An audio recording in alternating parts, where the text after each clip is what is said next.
müharibədə qalib gəlmişik. Rus ordusunu buradan çıxartmışıq. Hətta separatizmin materialını, xammalını Azərbaycan ərazisindən çıxartmışıq. Və bu bizim üçün böyük bir üstünlükdür, böyük bir qələbədir. Regionun, ətraf aləmin əsas aparıcı düyün nöqtələrindən birinə çevrilmişik. Bu bizim üçün çox böyük avantajdır, gələcəyimizdə çox böyük ümidlər yaradır. Amma biz bir şeyi dəqiq və qəti şəkildə bilməliyik. Bizə müttəfiq olan, dost olan, ətraf dost kimi özünü göstərən, gələn, gedən, Azərbaycanda marağı olan bütün dövlətlərin, qüvvələrin içində Azərbaycanın dövlət olaraq tamamlanmasını, bütövləşməsini və sözün həqiqi mənasında müstəqil olaraq mövcudluğunu istəyən yeganə dövlət Türkiyə dövlətidir. Başqa dövlətlərin hamısının Azərbaycan coğrafiyasına və Cənubi Qafqaza bu və ya digər şəkildə müdaxiləsinin ortaq bir səbəbi var. Türkiyə ilə Azərbaycanın birliyinə imkan daxilində mane olub, növbəti mərhələlərdə yenə işğal və işğal təhlükələrini qoruyub saxlamaq. Mən belə görürəm. Bir tarixçi kimi. Sizin bu qeydinizdə qabil elə müraciət. Azərbaycanın Türkiyə ilə münasibətlərinin bu və ya digər şəkildə kölgəyə düşməsi, zəifləməsi, Allah eləməsin qırılması, qısa müddətdə və böyük sürətdə dərhal Azərbaycanın müstəqilliyinin itirilməsi və bu son illərdə əldə etdiyimiz bütün uğurların məhv deməkdir. Bu vəziyyətdə Azərbaycanda nə dövlət, nə hər hansı bir siyasi qüvvə, nə hakimiyyət, nə heç kim qala bilməz. Çünki onun Azərbaycanda dövlət anlayışının təmsilçisi və təminatçısı türk millətidir. Azərbaycan türkləridir. Onun da dövləti Türkiyə Cumhuriyyətidir. Dövlətlərindən biri.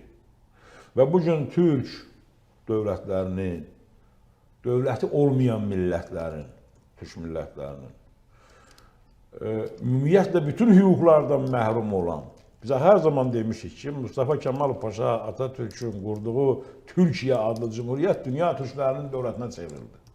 Xoşbəxtlikdən bizdən həm sərhəddə düz yanımızdadır. Məsələn, bizdəki olan xoşbəxtlik uğurlarda yox. Paşa bəy, üzr istəyirəm, sözünüzü əlavə olaraq deyirəm.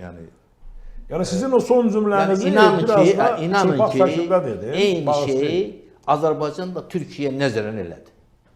Yox, bunun başqa tərəfi ola bilməz. Türkiyənin də bugün bütövlüyü, onun suverenliyi, onun bugün dünya dövlətinə istiqamətindəki addımlarının davam eləməsi və demək, bu təkcə bizim regionun yox, bütövlükdə qlobal təhlükəsizlik sistemində ən effektli və ən dayanıqlı bir elementlərdən biri kimi çıxış eləməsi də Azərbaycanla olan birlikdən asıldı, Azərbaycanın müstəqilliyindən asıldı, Azərbaycanın gücündən, qüdrətindən və Azərbaycanla bir yerdə olmaqdan asıldı. Bunu mən dəfələrlə deyirəm ki, eyni şeyi biz burada özümüzlərə təkrar edirik öz cəmiyyətimizə. Eyni şey Türkiyə cəmiyyətinə də aiddir, çünki orada da bəzən bu xarici səslər çıxır, adam diqqət eləyir. Yəni o da mütləq nəzərə. Pənah bəy, Pənah bəy, baxın, bunu barədə Türkiyənin öz siyasi xadimləri də dəfələrlə danışıblar. Elə o cümlədən hörmətli Dövlət Bahçəlinin də çıxışında bir-iki dəfə rast gəldim, mən qulaq asdım.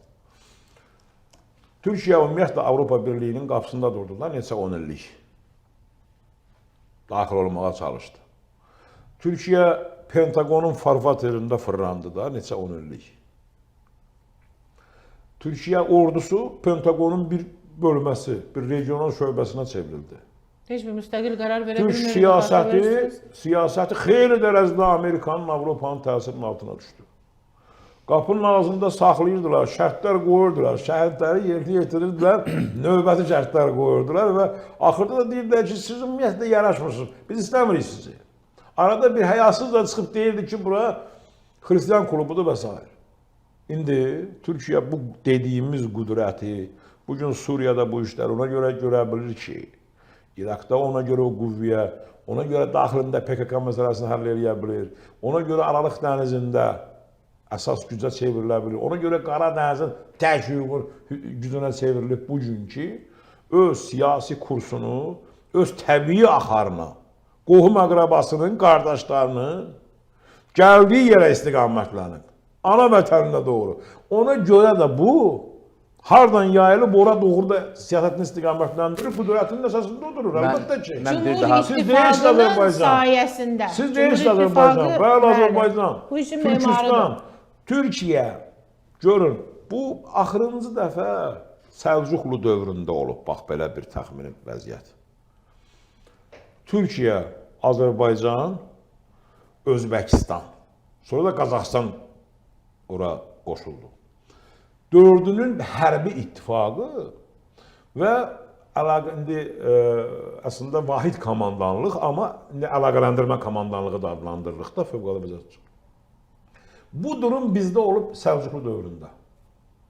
Səlcuqlu dövründən sonraki bütün dönəmlərdə indi həm də bir obyektiv reallıq vardı ki, dünyada və Avrasiyada bizdən başqa qüvvə yox idi, kimləsə vuracaq. Bu neçənci əsr? 12. Bu artıq 11-ci əsrdən 11-ci, bəri, bəli. 11-ci əsrdən bəri, 11-ci əsrdə ümumiyyətlə bu Turandı, ümumiyyətlə bu türkçülük tuflandı, oturub. Təxminən 200 illik prosesdən sonra, yəni bu Çingiz ordularının gəlişidir, o da hələ töv bir Avrasiya qalır. Çingiz dövrü çökəndən sonra artıq, ulus dövlətinə son qoyulandan sonra Azərbaycanda, Türkistanda, Anadoluda artıq iç savaşları başlayır. Əslində bu iç savaşıdır. Bizim də Osmanlı, bunun apogey dövrü məhz Səfəvi Osmanlı dövrüdür. Bu yandan Şeybanilər, bu tərəfdən Osmanlılar, bu tərəfdən də Səfəvilər. Kimin təqsirkar, kimin olması o tarixin işidir, tarixin suallarıdır. Amma yəni bu əslində bir millətin iç savaşı idi. O bir iç savaş bu günə qədər davam elədi. Hətta Sovet dövründə Onu saxladılar. Sovet dövründə Azərbaycan türkləri, tək Azərbaycanlılar yox. Məsələn, Qaraçaylardı, Balkarlardı, Qafqaz türkləri. Qafqaz türkləri ilə Türkistan türkləri arasında xüsusi sədlər, psixoloji sərhədlər yaradırdılar. Məqsədli şəkildə. Türkistanın özünü böldülər. Uyğur nədir, Özbək nədir? Qazax nədir, Qırğız nədir? Bu da yeni xalqdır da bunlar. Vahid bir Türkmen nədir, Özbək nədir? Türkmen də Azərbaycan. Burada ayrı-ayrı bölüb, şəkili ilə Bakılı nə qədər fərqlidirsə. Mən getmişəm Özbəkistana, hələ neçə 30 il qabaq. Deyirəm, mən cəmaatla gəzirəm, elə gözəl danışıram öz dilimdə. Mən heç bir tərcüməçi ehtiyacım olmadı. Və yaxud gedirəm elmi konfransa, başqa dil. başa düşmürəm. Niyə? Bu Tacikistanla sərhəddə, Oş vilayətində 2-3 dənə kənd var. Kəndin əhalisi Tacikdir, özü amma Özbəkistan ərazisindədir. O kəndin danışıq dilini gəlib elbir Özbəkistan dövlətdir. Ona görə baxırsan, rəsmi danışıqda ancaq o gedir, fars kəlmələri, Tacik kəlmələri, Fərzonda, Borzanda gedir, Fərzonda, bu istifadədir. Gəlirsən, cəmaatın içində tamam başqa danışıq var. Eyni şey Qazaxıstandadır. Mən Almatada insanlarla da, yəni bu düşmən buna çalışır. Düşmən buna çalışır. Düşmən bundan bizi idarə edir. Düşmən bundan dünyanın super etnosunu quluna, köləsinə çevirir. 100 illər boyu. Yəni o son dövrdə dövrdə proses, üzr istəyirəm. Bu gün proses siz deyirsiniz Azərbaycana. Azərbaycana yox. Türkiyə, Orta Asiya, Türkistan istiqamətində Türkiyənin dönüşü. Azərbaycanın o istiqamətə getməsi bizim qüdrətimizin, gücümüzün və sabahki perspektivimizin əsasıdır. Yox, biz durub imkan versək ki, bax bu apardığımız, aslında biz aparmırıq bunu. Azərbaycan hakimiyyəti, Türkiyə hakimiyyəti zaman aparır, tarix aparır özü. Bunun başqa yolu da yoxdur heç. Mümkün deyil başqa. Dövlət olacaqsansa belə olacaqsan. Bunun qabağına biz bu odunları dığırlayırıqsa, ki mən görürəm dığırlanır. Görürəm dığırlanır. Bu gün həm sosial şəbəkədə, həm rəsmi yerlərdə, qeyri-rəsmi yerlərdə. Türkçə kəlmələr Azərbaycan televiziyasına gəlməsin propagandası aparır. Yox, mən icazə verməm bunu sistemli deyə. Boş yerdən demirəm bu sözləri. Yox, mən icazə verməm, bir də xahiş edirəm. Real təhlükələri Pənah bəy. Bu gün mövcuddur, var, görürük. Məsələn, burada iki əvvəla bir misal gətireyim. Buyurun. Sizin bu efirdən demişəm. 93-cü ildə o Kəlbəcər istiqamətində erməni-rus qoşunları hücum eləyəndə və Kəlbəcər işğal edəndə Türkiyənin mərhum baş naziri mən bu mövzuda söhbət aparanda və Azərbaycan prezidentinin, dövlətinin müəyyən mövqelərini çatdıranda və hərəkətlərini təqdim edəndə bizə müraciət olundu ki, nə edək? Sabah ruslarla görüşmə gedirik. Ayın 9-da Soçiyə gedirdik. Bizim də cavab oldu. Ruslarla razılaşın. Çünki o Türkiyə idi hələ. Yəni bunu Dəmirəl administrasiyası, Yəni- Elçi bəy administrasiyasına dedi, danışaq da bunlar Pənah bəy. Yəni o dövr idi. Bax Danışıq Paşanın dövr. dedi. Yəni Bəli. və Avropanın Amma bugün, qapısında amma durduğu bugün dövr. Türkiyə ordusu diqqət eləyin ha. Yox, ondan sonra və o siyasət nəticəsində 90-cı ildə Türkiyənin bütün terrorun baş alıb getdiyi bir dövr oldu Türkiyədə. İndi bax 20-ci ildə Türkiyə sonra bu Türk dövlətləri ilə birlik siyasətini gerçək şəkildə ortalığa qoyub reallaşdırandan addımlar atılandan sonra Yəni o Cumhur İttifaqı qurulandan Azərbaycanda bəli. xüsusən 2010-ların ikinci yarısında əvvəllər də vardı bu müəyyən ordu birliklərinin demək xətti ilə aparılan əlaqələr və s. Və Vətən müharibəsində, Qarabağ müharibəsində Azərbaycan qalib gəldi. Türkiyədəki terror buxarlandı. Diqqət edin, əlaqəyə diqqət edin ha. Yəni bəzilərdə danışırdı. Yəni Azərbaycanın Qarabağda Vətən müharibəsindəki qələbəsi Türkiyədəki terrorun kökünü qurutdu. Bu gün hansı proseslər orada həmin istiqamətdə baş verir, diqqət edin. Əlaqəyə Bəy, o boyda Suriyaya sülhü kim gətirdi? əlaqəyə diqqət edin. Həmən təfəkkür gətirdi. Yəni Neçə milyon adam qırıldı? Bəli. Yəni biz vaxtı ilə Moskvada axtaranda açarı hansı vəziyyətdə idik, sonra bu açarı özümüzdə, öz Türk dövlətləri Türkiyədə daxilində bunu özümüz deyəndə biz onu da nəzərdə tuturuq.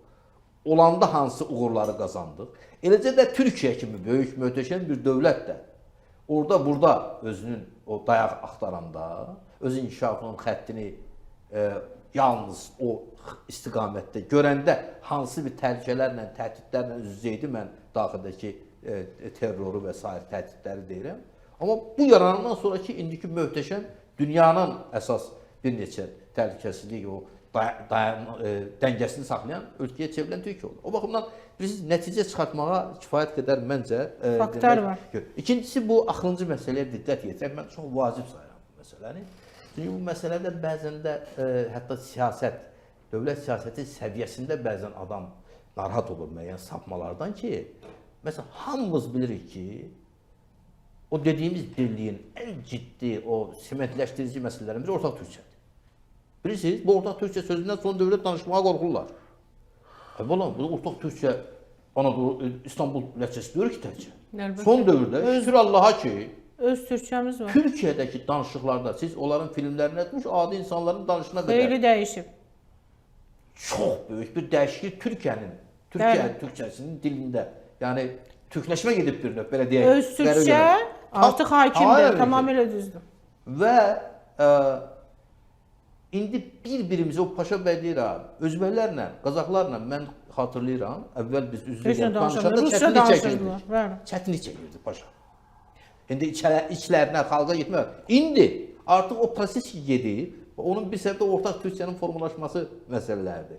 Ortaq cümlələr, ifadələr, fikirlər. Prezident İlham Əliyev Özbəkistana səfərində Dedi mənə ehtiyac demədi ki, yoxdur, bu lazım məmləkətə deyil. yaşmış. Mən Çünki tərcümə orada Biz danışırıq, biz danışırıq. Özbəkistanın bütün o qərb hissələri bütövlükdə Xarazm vilayətində elə Azərbaycan dövləti danışır. Yəni Bütövlükdə. söhbət nədən gedir? Ortaq Türkçə dedim, mən Azərbaycanca demirəm ki, təkcə. Ortaq Türkçə mütləq olmalıdır. Biz bir-birimizdən, xüsusən keçmiş SSR məkanından çıxmış dövlətlər Rusça danışmaqdan, o rəsmi tədbirlərdə, elmi tədbirlərdə, müəyyən mədəni tədbirlərdə Rusça